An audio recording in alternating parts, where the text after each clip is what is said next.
In this video, I'm going to use the word timbre, and it's often a good idea to get out your extra humongous dictionary of linguistic retribution and find out what the word means so that you can use it with impunity. Now, the first thing I found out is that people who write dictionaries don't really understand sound very well, because the definition for the word timbre, which very unhelpfully is spelled with an I instead of an A, timbre, is more or less the sonorous or sonorous quality of a note excluding pitch and intensity. So in other words, what the dictionary writer is saying is all that shit that we don't understand that is not pitch or intensity. So what would those things possibly be? So sound comes to you in waves, and in truth the waves come to you like this: push, push, push, push, pressure and lull, and pressure and lull. And we write that down like this, where we have a wave coming like this. And this is the ridge of pressure, where this is the lull. So pressure, lull, pressure, lull, pressure, lull. And that is one form that sound can take. If you own a synthesizer, you can often see a little switch where you have this, which is a sine wave, and then you might have another one that's a square wave. This has a buzzier characteristic to it, or you might see another one that has a sawtooth wave like this. But in truth, if you look at a waveform of most instruments, it's kind of this, really complicated thing, which I'm not drawing that well. And what are all these complexities? Well, when you have a note, you rarely end up with this pure sine wave where there's just one single wave coming like this. You have multiple waves kind of overlapping themselves that do different things at different times. This is called the harmonics. And then when you add these all up together, you get something that looks more like this. And that's really a better definition of what timbre actually is.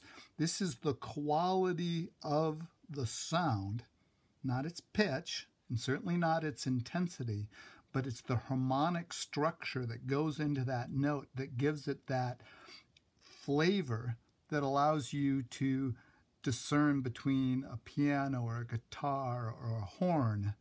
It's these characteristics, how these multiple waves, this harmonic structure all adds up together, which gives you a note, which is pretty cool. So now I'm back down in the den of musical instruments. I'm going to give you a few examples of timbre. Let's start with the purple cello. Okay, so here's a G.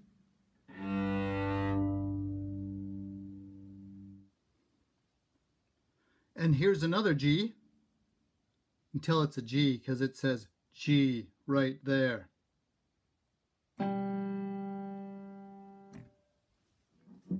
And here's another G. And what you've noticed is even though they are the exact same note, they sounded significantly different, and that's where the timbre comes in. Now, why am I bringing this up? Here's why I'm bringing this up. So that's the instrument I play, but because I live in this modern age, I have this incredible opportunity to manipulate the timbre of this instrument due to electronic boxes, such as these things, which take the sound, and I can run it through these cables and change it. And I get all these wonderful opportunities. Now, I still have to play the instrument. There's still that creative element that I have to add into it, but I've got an additional creative opportunity, which is to shape the timbre of the instrument, which is kind of amazing. So I got those. Oh, there's some more sitting under here. Oh, there's one over there. There's some more over there. But I want to talk about one in particular today. And that's this one right here. And what this does is it emulates the sound of an old keyboard called a mellotron. Kind of an interesting device. What it did is that somebody would record, say, an orchestra, which you see is the #1 setting on this thing, and record that onto a piece of tape, and then you'd have one piece of tape for every single key on the keyboard, so that when you press down the keys, it would make the sound of an orchestra. Sort of.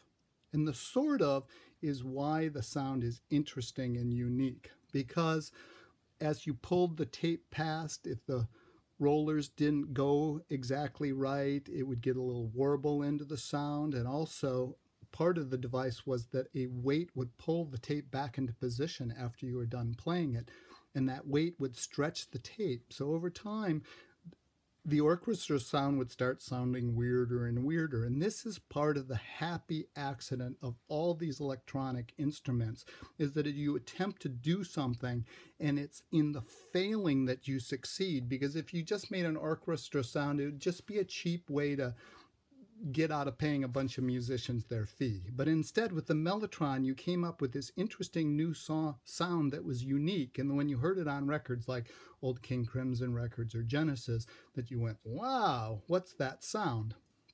Now this is taking that whole happy accident one step further. Now I have a box and I plug my guitar in through there, and what comes out is a copy of the mellotron sound, which is a copy of an orchestra sound.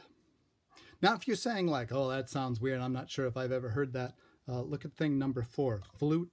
We go 1, 2, 3, 4. You've heard that sound, because that is the flute sound on Strawberry Fields, the Beatles hit.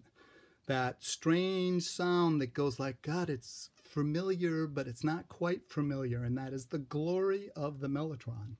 So what I've ended up with is yet another extension of this whole happy accident, which is this is trying to copy the mellotron, but not getting it quite right, which the mellotron in itself is trying to copy an orchestra and not getting it quite right. Now, what's the point of this whole thing? The point of this is that when you're composing a piece of music, it gives you another timbre opportunity to put contrast into the music by using different sounds. You can put in a part and then repeat it in the same way an orchestra might have a theme that's played by the strings, then later on it's played by the woodwinds or the brass instruments.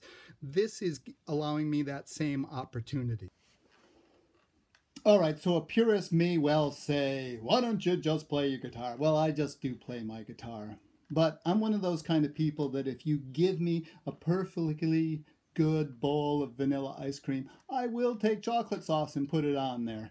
And these are the chocolate sauce of being able to play guitar. If I can take this sound,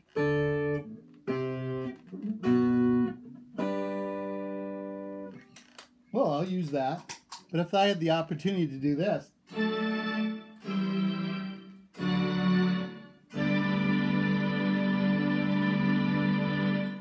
that's pretty cool. So that's what I'm going to do now, is fire up the computer and start adding parts to my song using this device and see what happens. Anyway, wish me luck. See ya.